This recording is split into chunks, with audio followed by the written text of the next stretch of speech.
Hey guys, so I'm gonna be honest, my dog's here. I really planned on going full out with my hair and my makeup to do this because, camera's really not flattering for anybody. I just couldn't do it. I apologize. No makeup and the hair, I know. Hopefully you guys will still take me seriously in my tie-dye shirt. So in this video, what I plan on talking about, I'm going to kind of go over, re-explain some of the things I talked about last week. Maybe break it down for you guys a little bit more. And then we will finish going through the chapter book. So, for basic color theory, we'll just kind of go over, again, really quick, the color wheel and everything. So we know that, and if you need to take notes, I definitely recommend taking out a pen or paper right now, because what I'm kind of going to go through isn't structured with the book or anything. This is just everything I know about color. I made a ton of freaking notes on it that I plan on going over with you guys. So again, basic color theory, we know the primary colors are red, blue, and yellow. These primary colors means that those colors cannot be recreated. So then we have secondary colors. Secondary colors is when you take two of the primary colors and mix them together. So we know that red and blue creates violet. Violet is the professional term, not purple. You might catch me slipping. I do say purple a lot, but violet is the professional term, sort of like shampoo versus wash, lightener versus bleach, one of those things. So then we have red and yellow makes orange, blue and yellow makes green. Then we have the tertiary colors. So the tertiary colors is a primary color mixed with a secondary color. So for example, there's going to be two tertiary violets, if that makes sense. There's going to be red violet and blue violet. With the tertiary colors, the primary colors always come first, and there's going to be two shades of it, because that's how many primary colors makes up one secondary color, if that makes sense. So for violet, since red and blue creates violet, we have red violet and we have blue violet. Violet is a cool tone, but if it's red violet, it's going to be a warm violet, and a blue violet will be a cool violet. Then we have orange, which for the tertiary colors is going to be red orange and yellow orange. And then we have green, so we're going to have blue green and yellow green. Same thing with the violet. Blue green is going to be a cooler green, and then yellow green is going to be a warmer green, because we know that red and yellow are both the warm colors, warm primary colors. We know, so then I'll touch on that a little bit. We do have the cool colors. So the cool colors are going to be blue, violet, and green. And then the warm colors are going to be red, yellow, and orange. And then for the tertiary colors, it just depends which primary color comes first. So red violet is actually a warm tone, not a cool tone, even though violet is a cool tone. Another thing that I would just make note of is that gold reflects light. So for example, when you're in the salon and you have a blonde client and she comes to you and she's very ashy, and a lot of times ashy clients, it's very hard for them to get shine in their hair. So if somebody's too ashy, if you add a little bit of gold to their formula, it will actually create shine, because yellow/gold, gold is like what we call it in the salon, it reflects light. And then say, for example, too, you have a client who wants to go a little bit darker, just add a little bit of blue. And you can see that when you tone clients. So say you did a full head of highlights on a client, and you're like, oh my God, this is the perfect level 10. Let me just throw on a toner for her. And then this happens every time. You throw on the toner, and then you're like, oh my gosh, it looks brown again. What the heck? And then you're freaking out. That's what happens when you add blue. Blue brings it down. Yellow makes it appear lighter, if that makes sense. Okay. So then we have the complementary colors as well. All this means is that when you mix these two colors when you mix these two colors together, it creates neutral. So the complementary colors are going to be opposite of each other on the color wheel. And I think I might have talked about this last week, I can't remember, but the way I always remember the complementary colors is based on holidays. So red and green is going to be Christmas, blue and orange is going to be fall and Halloween, and then yellow and violet is spring and Easter. So how complementary colors works, right? We know that when you mix yellow and violet, for example, you're neutralizing it. You're not making it violet by adding violet to a brassy blonde, if that makes sense. So what happens is when you mix all the primary colors together, you get what's called neutral or brown, natural, something along those lines. If any of you guys were with me when we did the color wheel cookies, part of the assignment is to take all the food coloring and then mix it together to make that brown center. So all the complementary colors are made up of one primary color and one secondary color. So red and green. Green's the secondary, red's the primary. What makes green? Green is going to be blue and yellow. So then all I'm doing is just mixing all those primary colors together. It's like a shortcut, if that makes sense. So now we'll get into the actual hair color, right? So like we talked about last week, we talked about what's called the level system. This is a scale from 1 to 10 where we determine how light or dark somebody's hair color is. So black is going to be level 1, level 10 is going to be blonde. And that's kind of what we do to determine, people's color formula. It helps us decide, what developer we need to use on the color scale. And I apologize because I don't really have a whiteboard or anything to show you guys.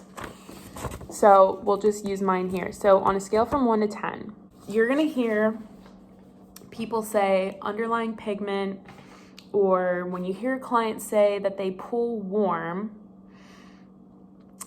I talked about this last week. Everybody pulls warm.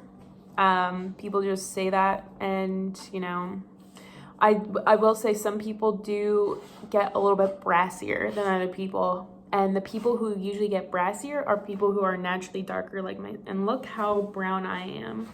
I'm like not even blonde anymore. It's crazy. Anyway, when you're going from a level 1 to a 10, say you're going to you have to go through all of those levels, right? You're gonna gradually lift, correct? If you were, say we're doing a full head of highlights and we're checking on a foil and they have a level 1 hair and we're trying to get them to a 10, they still have to go through 2, 3, 4, 5. They're not gonna just jump from a level 1 to a 10, and we'll explain why later. And I'll go a little bit further into this, but underlying pigment, what I'm trying to get to here. So people from level 1 to 5 are going to pull red at that level. So say, for example, we put 40 volume on a level 1 and they get lifted to about a 4 or 5, they're gonna have red hair. And it might be different shades of red, blah, blah, blah. But that's the level that they're going to be at, the underlying tone that they're gonna be at. So then anybody from a 6 to an 8, generally, rule of thumb, they're going to be an orange undertone. And then 9, 10, 11, 12 are going to be yellow.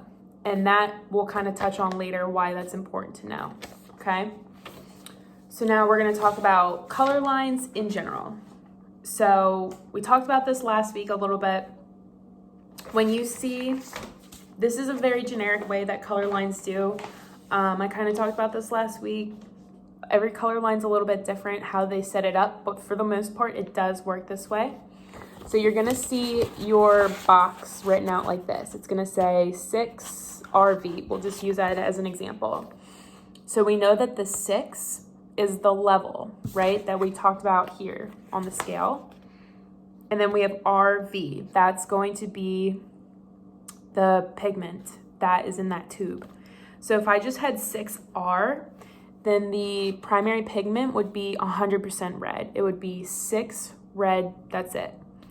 But because I have 6RV here, the R is going to be the predominant tone. So 75% red, and then the second letter is going to be 25% of the contributing pigment, and in this case, it's violet. So 75% red, 25% violet.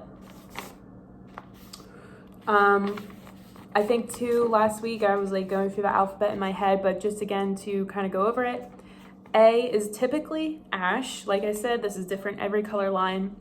G is gold. B is brown, which is a warm tone usually. C is usually copper. M is a mocha. N is neutral. P is pearl. R is red. V is violet. W, warm.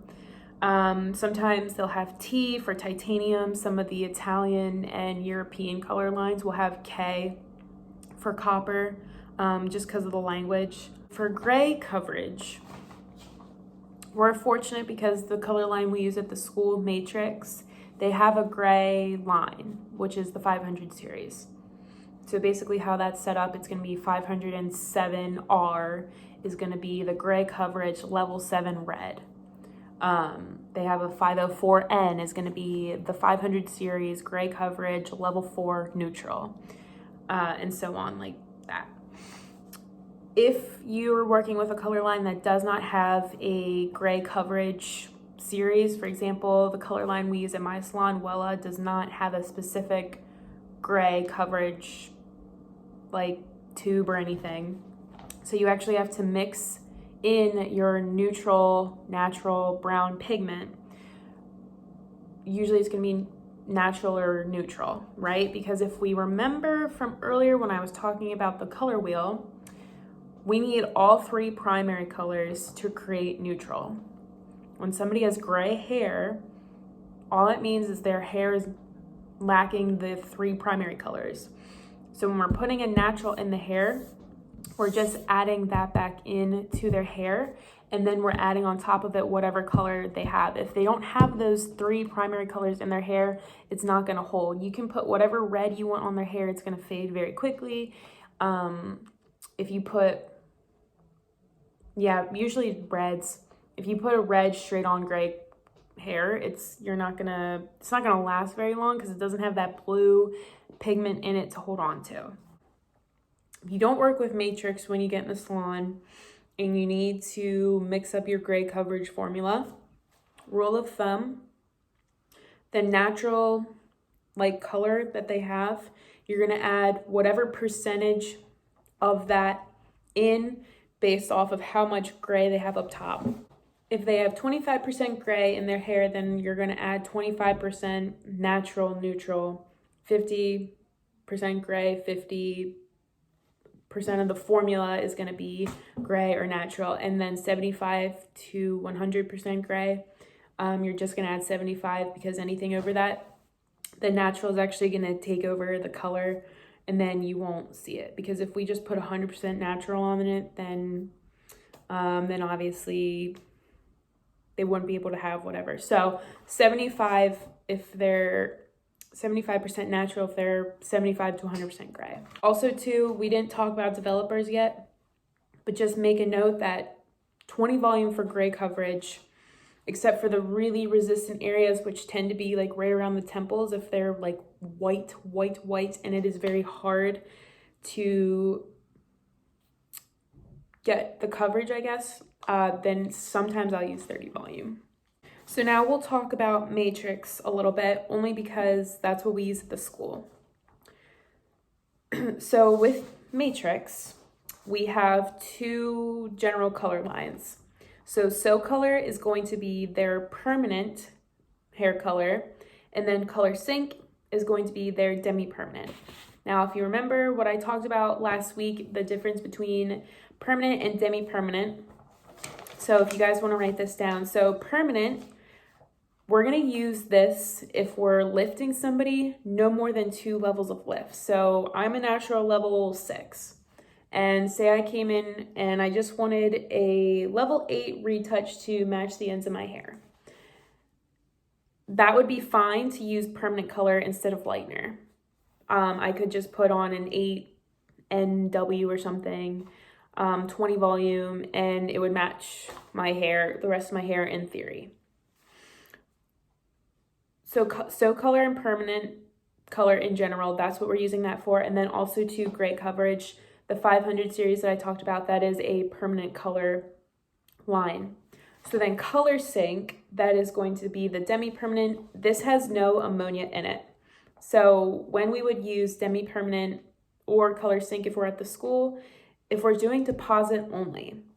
So say I came in and I was like, yeah, I don't want to be blonde anymore. I want to be, I want to match the rest of my hair.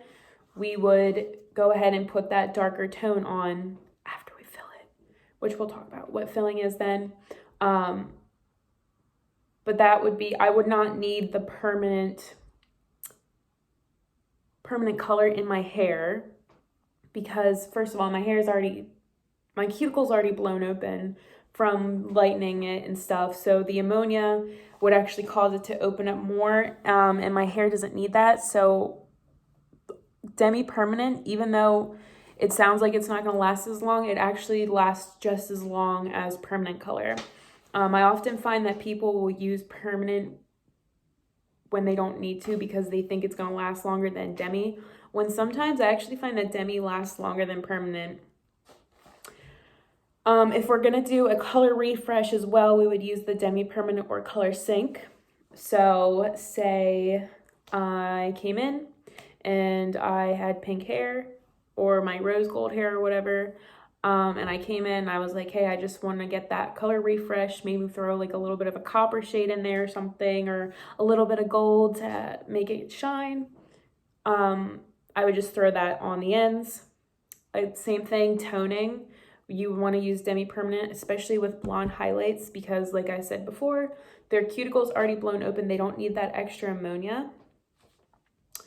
If we're doing vivid colors as well, so for reds and stuff, I think that demi-permanents look really good. Like they look a lot better with them because again, that shine. So yeah. So we already talked about how the 500 series with Matrix is their gray coverage line. And they do have a couple other lines too. They have the So Cult. They do have a demi-permanent version of that, and then they do have a semi-permanent. You guys remember, semi-permanent is also what we call in the salon direct deposit, which means it doesn't get mixed with lightener or anything. It just comes straight out of the tube right to the hair. Oh, another thing too with Matrix that I've found personally, not everybody agrees with this. This is just my personal opinion.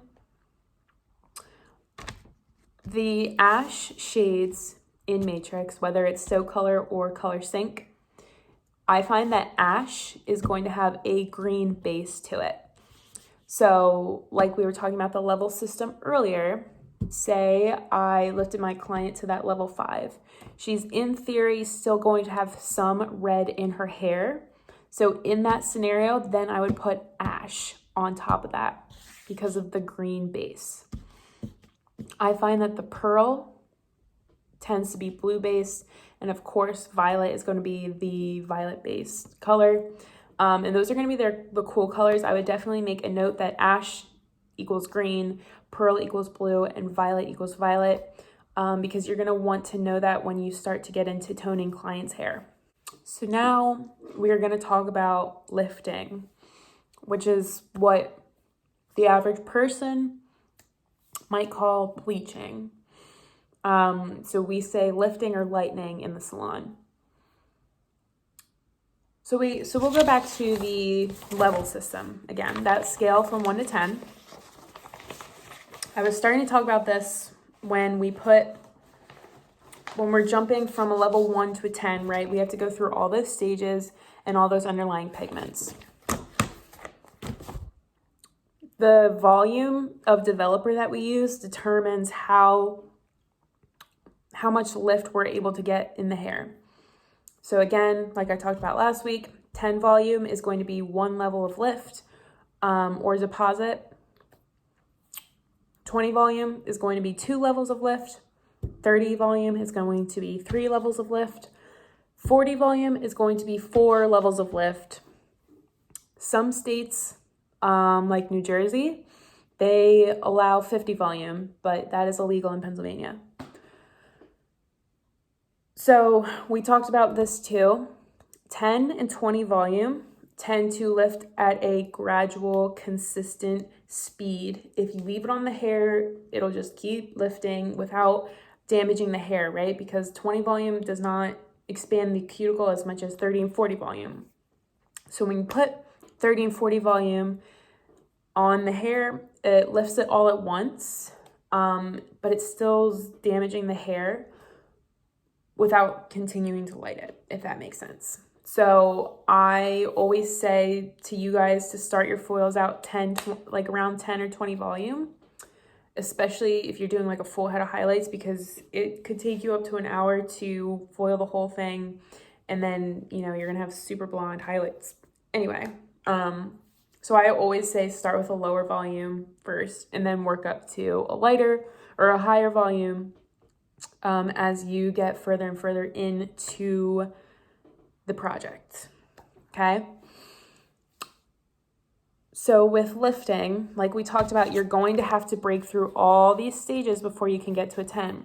So myself, if I wanted to be platinum blonde, so if I wanted to be a level 10, I'm here at a 6 now. I would have to jump 1, 2, 3, 4 levels to get to where I want to be. So in theory, I could put 40 volume on my hair and get me to that level 10, which I'm not going to do, but I could, for example, okay? So because I'm a level 6 naturally, as soon as that lightener goes on my hair, I'm going to turn orange because that is the underlying pigment at a level 6. So if you remember, level 1, 2, 3, 4, 5 tends to be red. Level 6, 7, 8 tends to be orange. 9, 10, 11 tends to be yellow. So because I'm a level 6, I'm going to have to break through orange to get to yellow. And when I do finally get to that level 10, I'm going to be yellow and I'm going to have to tone it. So then, after you have lifted a client, you're going to most likely have to tone them unless they're already a naturally really light blonde and you're just kind of bumping their base a little bit. You may not have to, but for someone like myself with as dark of hair as I have or darker, you're going to have to tone them for sure, unless they want a warmer tone. So first thing with toning, the procedure is you want to shampoo twice to make sure you removed all the lightener out of their hair. Then you're going to apply the toner without conditioner. So shampoo, toner. You're going to let the toner sit for about 5-10 minutes, depending on how breasted they are, things like that. A lot of times I watch them. I say 10 minutes. Let it sit. And then when you see it get to the level that you like, then walk away for 2 minutes. Then come back and rinse them. And just rinse them. Don't shampoo them again, because then you're just going to condition. Because if you guys remember anything about the pH scale, the cuticle opens the higher pH we have. So the shampoo and lightener and everything is going to have a higher pH. So the cuticle is going to be open, which means we can just put the toner right in there and it'll slip right in. And then we rinse and then we condition to seal that cuticle back in so that that toner locks in there and it lasts longer. So when we're choosing a toner, we have to ask ourselves 2 questions. First, we have to ask, what level did they lift to? And what underlying pigment is there? So from there, we have to decide. So say, generic scenario, the client just wants to cancel out the warmth. My potato chips are sitting right there. The client just wants to cancel out the tone. They don't want to be necessarily ashy. They just want to be neutral. Say they lifted to a level 8. The underlying pigment at level 8 is going to be orange, which means that I need to pick a blue-based toner. If it's matrix, it's going to be pearl-based.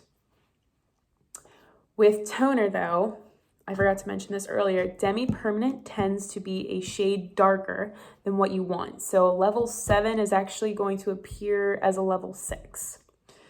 because of that, when we're choosing a toner, we need to pick a level lighter than what we actually want them to be, because if you remember even earlier when I talked about adding blue to the hair creates darkness.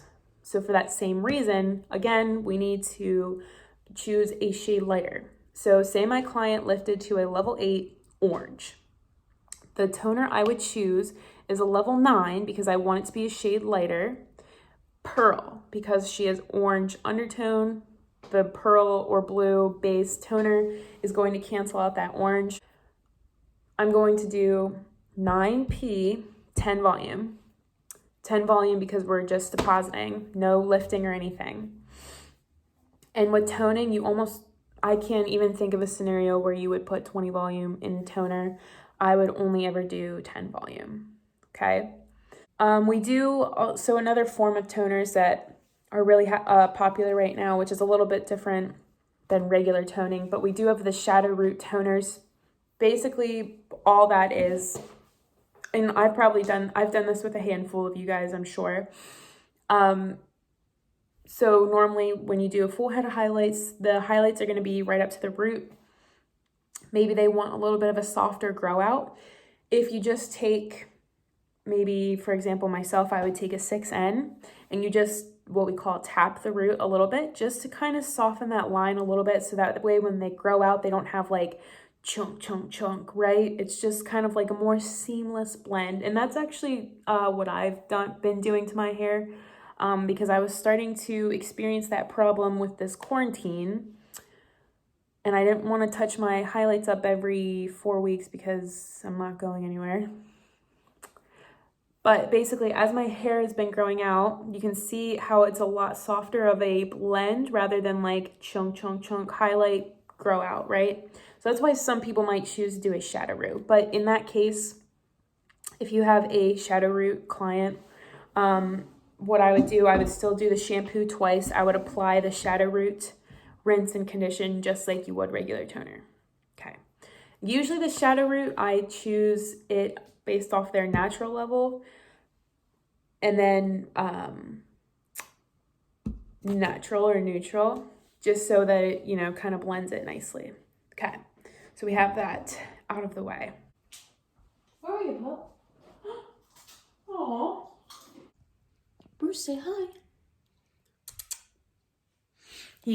I don't know what his deal is today. I think his leg's bothering him. He is an adult dog, so we adopted him, we rescued him. I don't have patience for a puppy right now. Super sweet pup. We're not sure what he's mixed with. He's like a Jack Russell or something, but he's so sweet. Let me get back to this. Okay. So then, toning is considered color correction. So on the same note, color correcting / fillers, they're all kind of the same area, right? Filling, if you remember back to the level scale, right? So I have one drawn here. We have the level system here, right? So same thing, just like when we're lifting, we're going to break through, somebody who's a level 1 is going to break through that red, orange, yellow.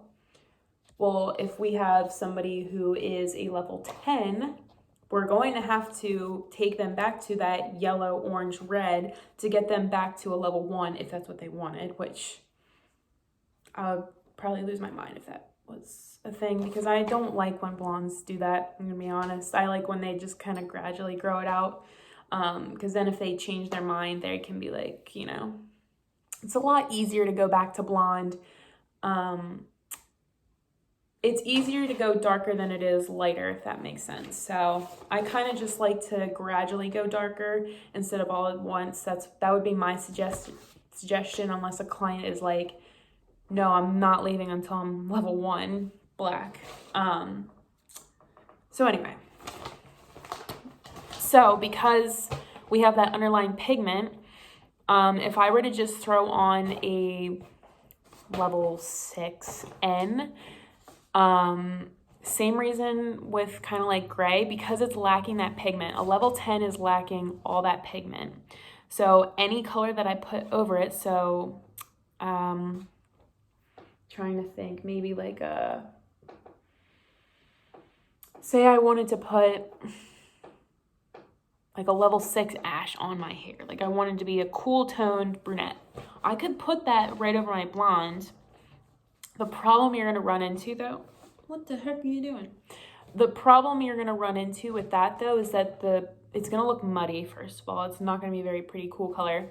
But also too, it's gonna fade really quickly because it's lacking that warm pigment in it to grab onto. So with fillers, you have to ask yourself, what is the current level of their hair color? What is the desired level that they want? And what is the in-between level between their current and desired level? So say my client is a level 10, so like Marilyn Monroe Platinum Blonde. And she wants to be a level 4, which is a very dark brown. I have to determine what is that level between level 10 and level 4. And that middle level happens to be 7. So then I have to ask myself, what is the underlying tone at 7? And if you remember, the underlying pigment is going to be an orange at level 7. So I have to add a level 7 orange on her hair before I can put that level 4 color back in her hair, if that makes sense. So fillers are going to be a 2-step process. Another thing too, a lot of times you'll find with red clients, because of this filler process, you're going to be putting, okay, so say you had a client and she's a level 10 and she wants a 6RV, and you think, oh my gosh, that's perfect because there's red and there's violet, which means there's blue in it, so I can just throw that on her hair and it's not going to fade. That's not true, because violet is only made up of red and blue. So we still need that extra red pigment in there, if that makes sense, or extra warm pigment, which would be yellow. Because you could just throw on the 6RV, but then they're going to experience what's called a brownout, which is when they lose all that red pigment and then it's not as red as they want it to be. So just keep that in mind as well. A lot of times with especially like the red colors, I would probably do it twice, or at least let them know that it's going to fade until the next time they come in, that you can refresh it. Okay. So that's pretty much everything about basic color. And then we'll go into box color a little bit, which I'm just going to talk about box color. I think I talked about box color last week a little bit. So with box color, we know that it contains metallic salts, and the same thing kind of goes for henna color as well, the natural colors. So metallic salts cannot come out of the hair unless you cut them out. So what happens is we try to lighten it, and then it might get lighter, but you might also fry it. So I did make this comment last week that, lifting people with box color in their hair is like playing Russian roulette if you're not using a bond builder. The reason is because with box color, like I said, if somebody's continuously putting it on their hair over and over again, they're constantly every 4 weeks or whatever, however often they do their hair, they're putting 40 volume in their hair. And the reason that most box colors have that level is because they need to make it so that anybody with any hair color can put their box on their head. It's not individually like formulated for the person grabbing the box, right? Whereas we, as a stylist, we actually personally mix up that formula for the client. Okay, so if you have a client who has box color on their hair, you don't have to freak out and be like, oh my gosh, I can't do that. Most salons do have some type of bond builder. Matrix's bond builder is Bond Ultimate, which I actually really liked it when I worked at a Matrix salon a couple of years ago, and I actually really liked it. The one that we use at my salon now, I do think we have Wellaplex. Olaplex is going to be like the common name for it. Wellaplex, and then we do have another one, I forget what it's called, that I really do like. I can't remember. I think it's the All Nutrient brand. I don't know. Anyway, so basically what the Bond Builder does is it just kind of protects the hair.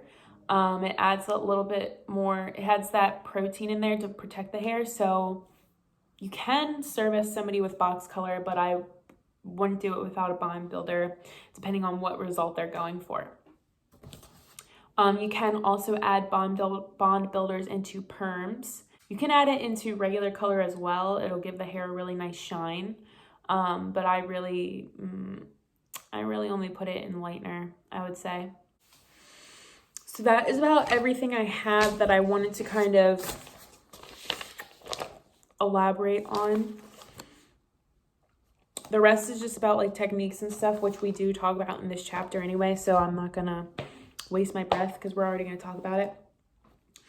So we left off on page 690 for chapter 21 theory. So formulating hair color, again, this is all kind of things that we would determine from the client consultation. So questions that we might want to ask ourselves. So what is their natural level? So that's going to be that scale from 1 to 10. And how much gray is in it. We need to ask ourselves as well, in case that's something that we need to factor in when creating their formula. Then we need to ask ourselves, what is the level and the tone of their previously colored hair? So if I came in, say this was all my this is all my natural. Say I came in and I was like, oh my gosh, here's my regrowth. Okay, and you ask yourself, you're like, okay, this is a level 6 and there's no gray, I hope. So my natural level 6, and then I have to ask myself, what are my ends? I would say my ends are like I have like 3 different shades of blonde in my hair, so I'm just gonna say 8, level 8. And then I have to ask myself, what's the tone? And you don't have to get like super specific, like, oh my gosh, is it copper or is it ash or whatever? Like, you can just ask yourself, is it warm or is it cool? So my hair is level 6 naturally. My previously colored hair is a level 8, warm, I would say a warm level 8. Then we have to ask, what is the client's desired level and tone? Say for me, I just want my level 8 to match my brown up top. So I can just think to myself, okay, I can just do lightener or I could do color. What contributing pigments are going to be revealed? So since we are going from a 6 to an 8, that means I'm going to break through that orange. So when I go to tone my hair, we're going to have to make sure that whatever toner we mix in is going to be able to neutralize that warm tone out. And then from there we can kind of determine what colors we need to get to get that desired result. So in my case, I would say I could do a level 8 20 volume, a level 8 like warm tone, I guess. I guess Matrix probably like a warm neutral 8 20 volume for that 2 levels of lift. So over on 691, so when we mix permanent colors, we have 2 options. We have the applicator bottle, that's going to be like that ketchup bottle looking thing. That is not my preferred method. That I would maybe only do with toner. And I don't even really do that. I prefer the bowl and brush method. So if you actually want to highlight that, use a non-metallic mixing bowl. And as far as mixing up your color, you want to use a whisk or something. You can use a comb as well to kind of mix it together if you're, short a whisk or something. Okay, so then we have the patch test. So what I want you guys to highlight from there, the purpose of the patch test is to identify an allergy. So from the U.S. Food, Drug, and Cosmetic Act requires that a patch test be given 24 to 48 hours prior to each application of an aniline hair color. So highlight the definition of patch test as well, which is also known as a predisposition test. when we do a patch test, we're going to put it inside the elbow or behind the ear because that's where the skin is the thinnest. And we can determine from there if they're going to have a kind of reaction or not. Most people know if they're going to have a reaction to color or not, and they'll tell you. Maybe if somebody's never had color before and they tend to have allergies, then I would do a patch test. But for the most part, people know if they are sensitive or not. So applying the hair color, a couple things. You never want to leave your client unattended. I worked at the mall salon, and like we were right down the hallway from the food court. I was a big fan of Auntie Anne's. So like almost every time I would work, I would be like, hey, I got to go to Auntie Anne's. And if I was really busy, I would have to go while my clients were processing because it would take like 45 minutes sometimes for their color to process, and I'd be like starving. I'm like, okay, well, I can't sit here for 45 minutes, but I can't leave my client either. So if for whatever reason you have to leave the vicinity or something, or you have to go to another room, like just make sure you ask a coworker or a fellow student, somebody to just keep an eye on your client, just go up and check on them. You don't have to sit there and watch them the whole 45 minutes that they're processing, like State Board might say you need to, but definitely continuously check on them. I probably check on my client at least once or twice because at my salon, the color only takes about 20 minutes or so to process. So I might just check up on them like once or so and just be like, hey, like everything fine or whatever, just to make sure that their scalp's not itchy, that the steamer or the dryer that they're under isn't too hot, things like that. Preliminary strand test. So this is something that we will want to do if we're not sure how the client's hair is going to lift or react to the color. So say, for example, our box color client comes in and you're freaking out because you're like, oh my gosh, Mrs. Danielle said not to do it without a bond builder. I don't want her hair to fall out. I don't know if her hair is going to fall out, blah, blah, blah. And I think I might have talked about this client last week. I can't remember. She had cancer and she just would not leave me alone about putting lightener on her hair. And I was like, lady, you box coloring your hair and you're going through chemo. I don't know if I feel comfortable doing it. So I was like, okay, let me do a strand test. So all I did was I took a little chunk in the back that would have been easy to cover up, or if it, for whatever reason, God forbid, it burned off, it wouldn't be noticeable. Like it wasn't her whole head, right? Just let it, you would do your strand test. You would mix up whatever formula, just break it down to like a really tiny bit, put it on their hair for however long you plan on processing their hair for. And then from there, you can kind of determine, you can see what level it's going to lift to. You can see the underlying pigment that it'll lift to, things like that. So I highly recommend doing strand tests sometimes. For the most part, I kind of know how everybody's hair is going to react. And if I don't, then I just put a bond builder in their thing. But when in doubt, do a strand test. Okay, so then we have temporary colors. So we kind of talked about this. We talked about all these already, like the different types of colors. So temporary colors are going to be the ones that come out as soon as you shampoo the hair. So the spray gels, the like hair mascaras, let me show you mine.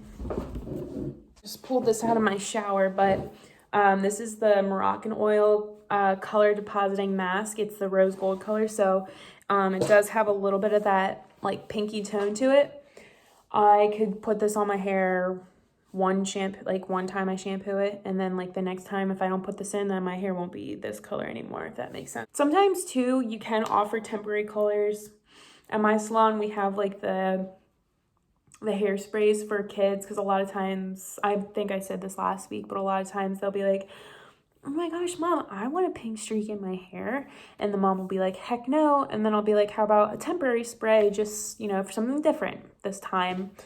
We have sparkly hairspray too, which sometimes the adults get because it's fun.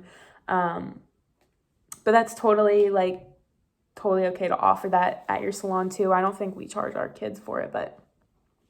So then we have semi-permanent. So we talked about this. This is going to be that direct deposit color. They should be able to last 4 to 6 weeks.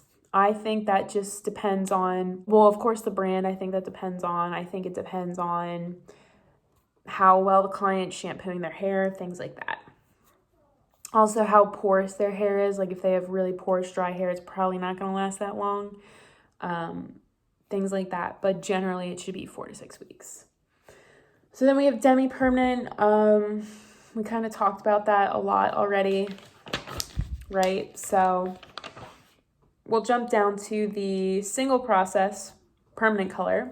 So highlight the definition of single process hair coloring.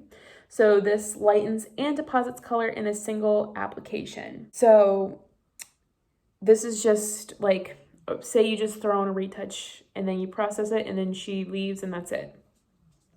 This could also be a virgin color application if you want to highlight that. It refers to the first time the hair is being colored. So when we say virgin hair, that just means hair that's never been touched. Very rare that you will have somebody who's never colored their hair unless it's maybe a kid or a teenager, or sometimes people, maybe they used to color their hair and then they grew it out and then they cut all the color out. So now it is their virgin hair again. But yeah, there's not really a whole lot of people who haven't really ever colored their hair. Okay, so with the single process color retouch, I want you guys to highlight where it says, as the hair grows, you will need to apply hair color to the new growth to keep it looking attractive to avoid a two-tone effect. This is called a retouch. You guys know what a retouch is. You've done it in class. And we know that we do the 4 sections and then we outline the section and then we take the 1/4 inch subsections to apply the color for a retouch application. Okay, highlight as well the definition of glaze, non-ammonia color that adds shine and tone to the hair. This is going to be like that color refresh I was kind of talking about.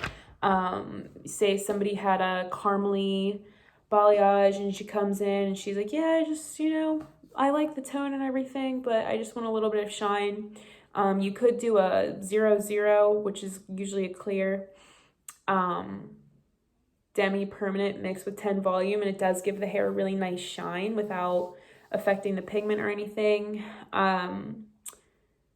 You could, again, like I said, that gold, you could just throw it in there to give it a little bit more shine, things like that.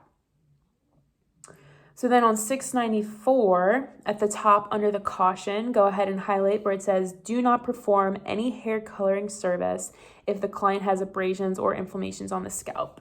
It's gonna burn their head and it'll be uncomfortable. And a lot of times too, clients will be like, oh my gosh, give me a cone. And then they like scrape the crap out of their scalp. That's gonna cause a chemical burn because they already have a chemical on their scalp. And then of course, when you scratch an area on your skin, you're removing the skin cells in that area. So then it causes irritation and blah, blah, blah. So now they have an irritated spot on their head and they have a chemical on top of it. They could potentially run the risk of getting a chemical burn. So just be mindful of that. If a client has abrasions or anything, just make them aware of that. Okay, so under permanent single process retouch with a glaze. When you're applying color to the regrowth, they're saying do not overlap it over the previous color because it could cause breakage and a line of demarcation. So if you want to highlight that, it is the visible line separating colored hair from new growth. You can slightly overlap it if it's a darker shade, but with blondes, like blonde retouches, you want to be very mindful that you're not overlapping because it'll break off. And plus too, with lightener expands when it sits on the head. So if you put it right up to that line, it's going to get pushed onto the previously lightened hair. So just be mindful of that as well when you're doing that. So double process hair color. So of course we have hair lightening. So this is going to be known as bleaching, which is not the professional term that we want to use. And then we have decolorizing as well, which I would just say lightening, lifting the hair. We do have pre-lightening, so this is when we soften. You're going to hear the term pre-soften as well, which I think we do talk about it. They do talk about pre-softening, but all that is just putting 20 volume on their regrowth for like 10 minutes before you actually go in and apply their real color, because maybe they have resistant hair or whatever. Okay. $6.95 on the scalp lighteners. This is going to be a lightener formulated specifically for on the scalp application. You just need to be mindful with lighteners because it is very strong. If you mix up a powder lightener, it could potentially be too much for a client. So on the scalp, lighteners tend to have like some kind of oil built into the formula that just protects the scalp a little bit. If you do have a client who gets a blonde lightener retouch and she's sensitive, but she's adamant she wants to be blonde, I would just tell her to come in with dirty hair, extremely dirty hair, because the natural oils of the scalp kind of act as a bond builder, and they kind of they create like that barrier on the scalp. So if a client ever says to you, like, should I shampoo my hair before a color service, tell them they do not need to. It's not necessary. In fact, it could cause more irritation than if they would just have not shampooed it before. Okay, so on the scalp lightener, highlight where it says, it's like the second paragraph under there. Cream lighteners are strong enough for high lift blonding, but gentle enough to be used on the scalp. We kind of talked about that. And then highlight 2 where it says thickeners give more control during application. And then we have activators as well. So highlight that, also known as boosters, protonators, or accelerators, are powdered pre-sulfate salts added to hair color to increase its lightening ability. It's just an extra boost. Not really something, I don't think it's very common in the salon to use, but you do need to know that for the test. So then we have powdered off the scalp lightener. This is what we're going to use most of. This is what we're going to use in foils. You can use on the scalp lightener in a foil. It just might not work as quickly. Just keep that in mind. Highlight under there where it says powdered off the scalp lighteners contain pre-sulfate salts for quicker and stronger lightening. So it's going to work faster and it's going to be stronger. That's why we don't put it on the scalp usually. Sorry, I'm like snacking in between pages. $6.96, things that we need to keep in mind when scheduling color clients, so time factors. So if their hair is very dark, we need to keep in mind that that could cause more time because they might take longer for their hair to lift. Obviously, of course, how thick their hair, how porous it is. If their hair is very porous, it's going to lift quicker than non-porous hair. Tone, if they're very warm tone, like I said, usually darker haired people tend to be pull a lot warmer tones. Everybody kind of pulls warm tones, but darker haired people pull really warm tones. How strong the product that you're using is, and then if you're using heat or anything as well. It might take me like an hour to actually foil my client, but I can get them lifted pretty quick in 20 minutes if I finesse it right. So just keep that in mind. Not every hair color line though suggests using heat with their product, but rules are meant to be broken, which you will learn as soon as you step out of school. So preliminary strand tests, we kind of talked about that.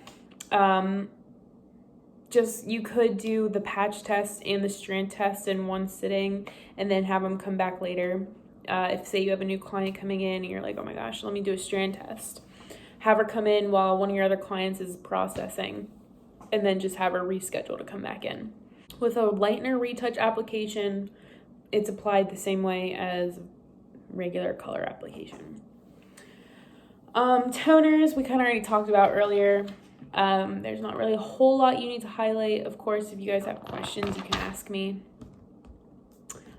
Special effect hair coloring techniques, which that is a super long fancy way of saying highlighting. So we have tons and tons and tons and tons of different methods of highlighting. Obviously highlights, foil highlights. I would say it's the most popular. It's my personal favorite method for making people blonde. We do have balayage as well. It's another very popular one. We have cap highlights. We have like freehand. Sometimes if they have really short hair, you can just take a comb and kind of comb the lightener through and create highlights that way. We have baby lights, we have the money piece, we have color melting, we have all types of different methods, right? Highlighting, pretty much when you're adding lightness in a dimensional way rather than all over, you can call it highlighting. I still call balayage highlighting, like that's just, it's the same thing to me. Reverse highlighting, again, is just another fancy way of saying lowlights. If you say you've been doing full head of highlights on somebody for like 6 months, 7 months, I don't know, a long time, couple months, I don't know. And they're like, oh my gosh, this is way blonder than I want it to be. Like I want to add some of my natural back end. You could just put a couple of lowlights in there as well.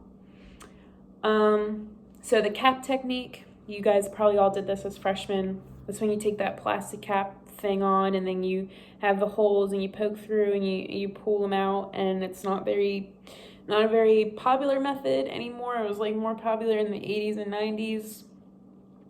I do think it's kind of coming back though. I've seen a lot of people doing cap highlights and then they'll balayage it, which I think that is a pretty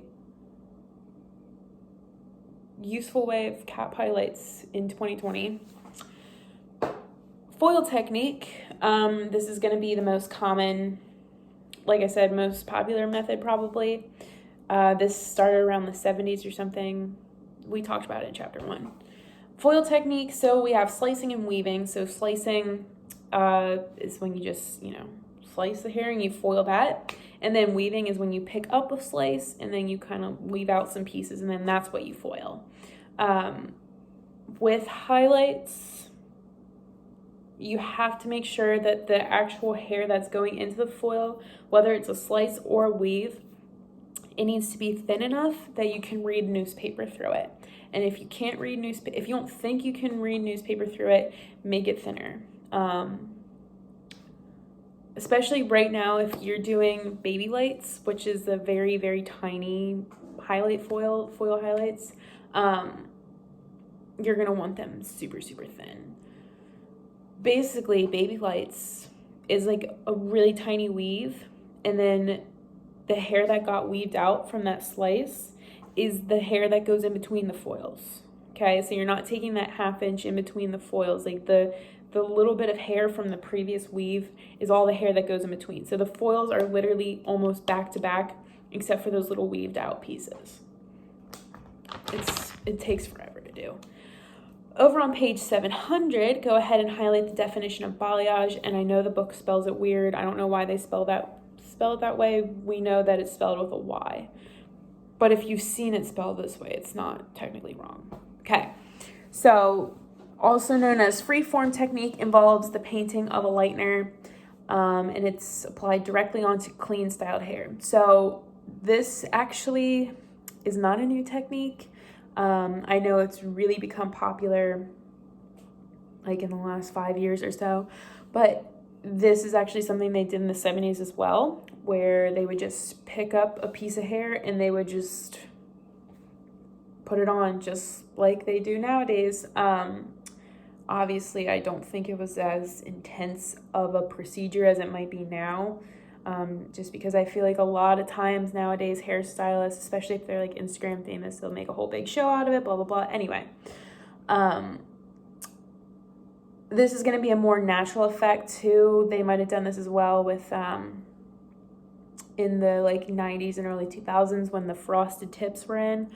This is most likely the method they would have used for that as well. Over on 701 at the bottom there where it says gray hair challenges and solutions.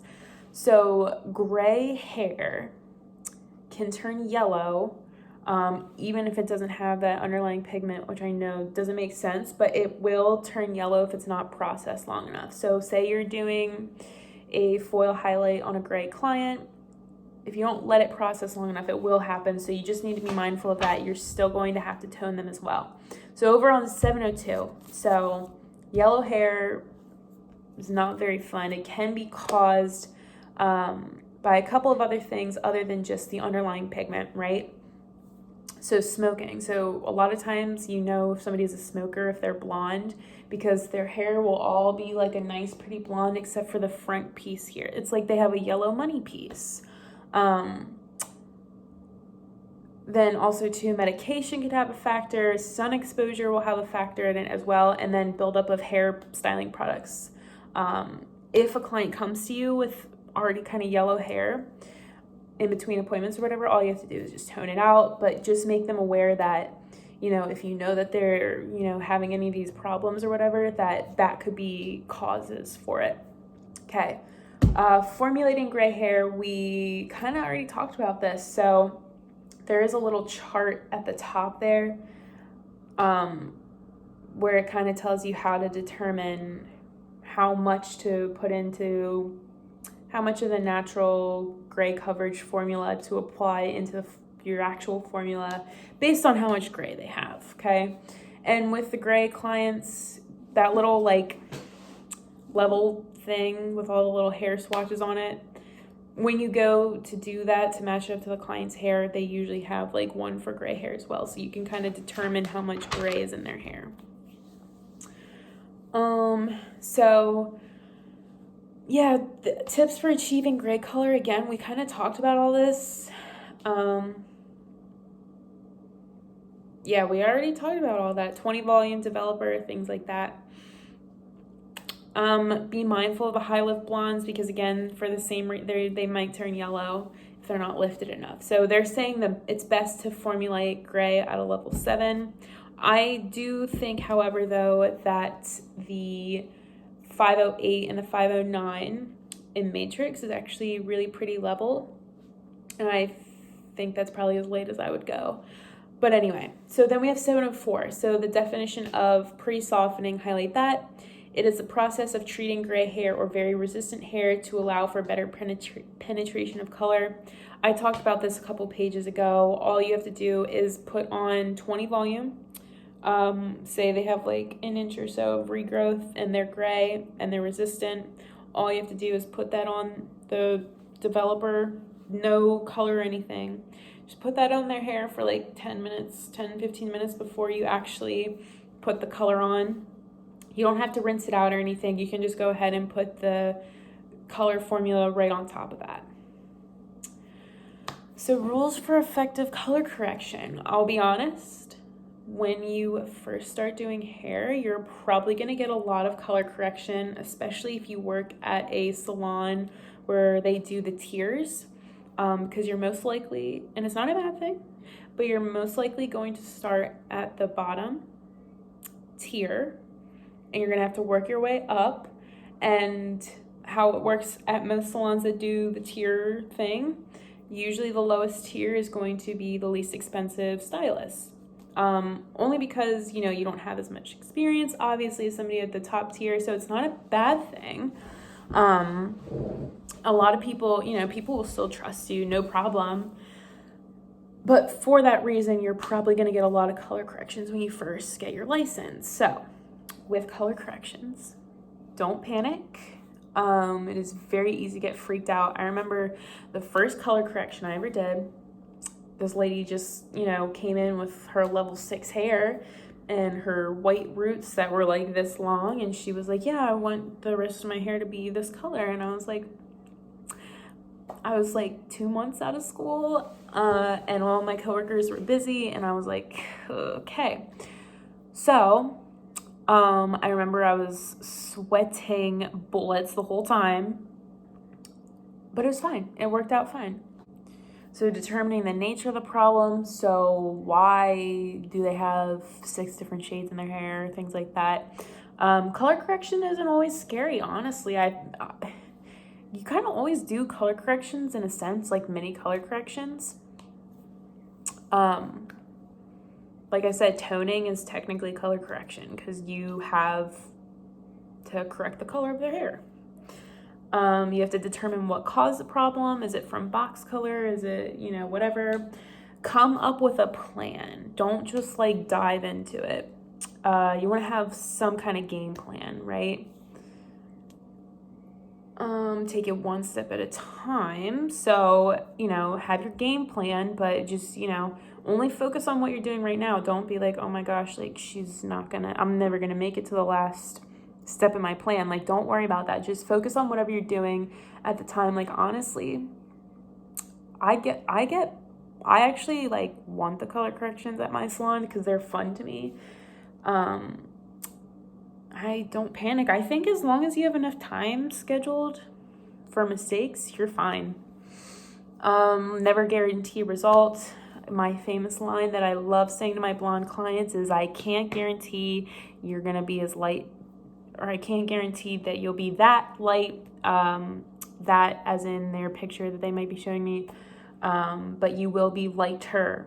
Or if it's a color correction, I'll be like, you be closer to your end result. Just make them aware it could be a couple sessions. And if they want it all done in one day, tell them it's going to be 10 hours. Okay. And then if you're very worried about it, then just do a strain test and then just kind of go from there. There's really no need to panic as long as you it's easier said than done. And I'm guilty of it too. Like when I first started doing hair, I probably would have panicked at some of the color corrections I do now. But, you had to just be chill about it, Okay. Damaged hair. So there is a difference between dry and damaged hair, and you want to learn the difference now. Damaged hair is going to be that hair that when it gets wet, it feels like gummy hair.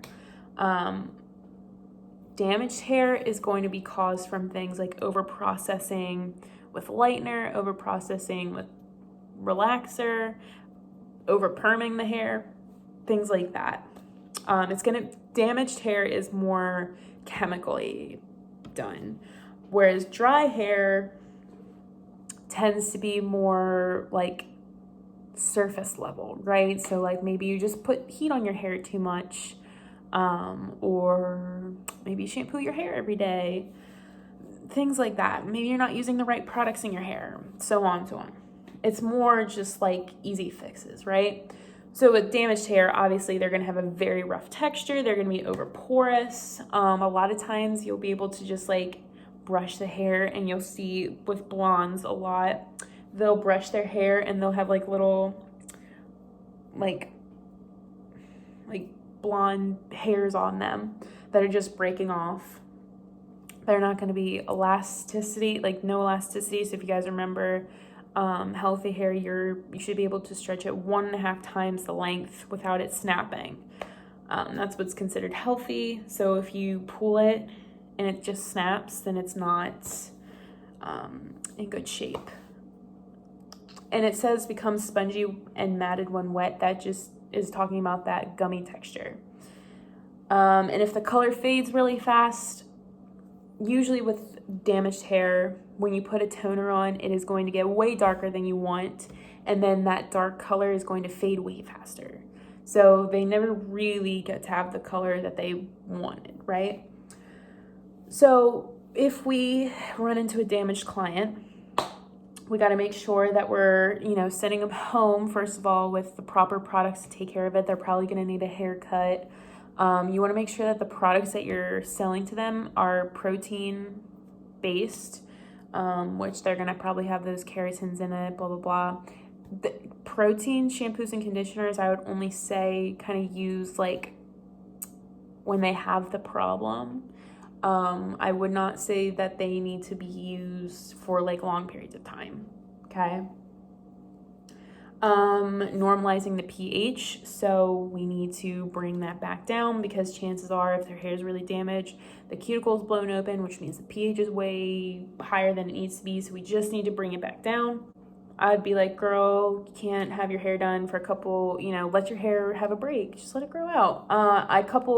What is it now? Like 3 years ago now, I went Marilyn Monroe Platinum Blonde. And I remember my coworker was doing my hair, and she was brushing my hair, and she was laughing because there was just like clumps and clumps of blonde, and she's like, oh, that's how you know you're really light. And I was like, long story short, I had to cut it all off, and that's when I had that like coconut haircut. I'm sure some of you guys have seen that picture. So yeah, definitely gonna need a haircut. And then after that happened, after I cut it all off, I stopped being blonde because I was like, I don't even want to be blonde anymore. Like I just want to grow it back out. And I'm blonde again, long story short. So until their hair is healthy again, I would not service them again. I mean, you can still service them because they're probably going to insist. But in between those services, make sure you're suggesting like leave-in conditioners to come in, like products. Make sure they're coming in for like maintenance. Maybe in between their appointments, have them come in for like a deep conditioning service or another like dusting. So with fillers, I would probably use Demi Permanent because we're going darker. Just if you want to make a note of that. Hair color tips for redheads, we kind of talked about this. So if they want a warmer red, we are going to want more coppery orange red. So you can do the RC, I think they have a Matrix. They're saying RO here. I don't think Matrix makes one. Or like a red gold they're talking about as well. If you want like that fire engine red, you're not going to want any like orange undertones because then it's going to look more natural if you have like coppers and golds in it. But if you just do like a red violet, that's going to give it that like, oh, that's not natural red, that's going to be like she's gone through something red. And some people want that. That's fine. Reds, you usually have to refresh every time they come in. Again, unless they actually like really take care of their hair, like the shampoos and stuff that they use, and maybe they're not washing it like ever. That would probably be the only way. And they do talk again about like that 25% gray, because with reds, if they have any gray, if you put too much of the natural gray coverage formula in it, it dulls the red out. So I personally would not go over 50% of the formula if they're gray, just saying. But in theory, you would use 75% if they're gray and they want red. So brunettes tend to get brassy as well too. A lot of times they just kind of naturally, their ends are just naturally lighter, especially if they're a kid and they're outside in the summertime. That happens often, so they might actually like how their hair lightens up in the summer. But they might be brassy, so you just have to make sure that you're toning it out. You can tone it out the same way you would tone it out if they got highlights. Brunettes, because of where they fall on the level scale, they're going to be brunettes like a 6 to a 7, 5, 6, 7 area. They're going to typically be red or orange underneath. So they can actually use a blue shampoo instead of a yellow shampoo, or the purple shampoo is going to be for lighter blondes, and then the blue shampoo is for like brunettes. Tips for blondes. Blondes are my favorite. A lot of this stuff we kind of talked about. Refreshing faded hair color. All you have to do is throw a Demi Permanent on. If their regrowth is a level 6 that you're putting on and they want it to all be like one color, that's fine. Just keep in mind, again, the Demi Permanent, because that's what we would normally use to refresh with. The Demi Permanent is going to be a level darker. It's the same thing like we talked about with the toner earlier. You just want to make sure that you're picking a level lighter. So level 6 and regrowth, level 7N on the ends. Okay. If they have a green cast, you're going to want to add a warm formula to their hair, a little bit of warmth to it to kind of cancel that out. It could be also too, they're making a note that it could be from like swimming, like a lot of kids who are like those kids who have like blonde hair and then they're swimmers too. It's like the worst thing that could happen. But usually parents, if you just send them home with like a purifying or clarifying shampoo, that usually that usually gives sort of a buildup. You could also tone it out as well if the parent is open to that. If their hair color is too light, when they come back in, just add a level darker than what they wanted. If their color is too light or too dark, you could do like a shampoo cap. Restoring blonde to natural hair color, you're gonna have to fill it. We already talked about that. And then hair coloring, safety precautions. So a lot of this we already talked about. So the patch test you're gonna want to do, the no abrasions on the scalp, you don't want to use a metallic bowl. Manufacturer's instructions. A lot of times when you start out in a salon, if you haven't ever used their hair color, they most likely will send you to a class, or if they don't send you to a class, they'll appoint somebody in the salon to sit down with you and teach you how to do it. Again, making sure that you're cleaning and disinfecting, especially now with the coronavirus. You guys should really just remember that. Everything we're going through right now. Make sure you're properly draping. Test strand to determine how light their hair is going to lift, things like that. Any breakage or discoloration. Gloves. You're going to want to wear gloves. You should always be wearing gloves. But I will say I do not like to wear gloves when I foil. But when I do any other color application, I always wear gloves. Make sure that the color doesn't come in contact with the client's eye. When I was in school, my one good friend at the time got hair color like in her eye, like she was doing her mom's retouch or something, and it splashed in her eye.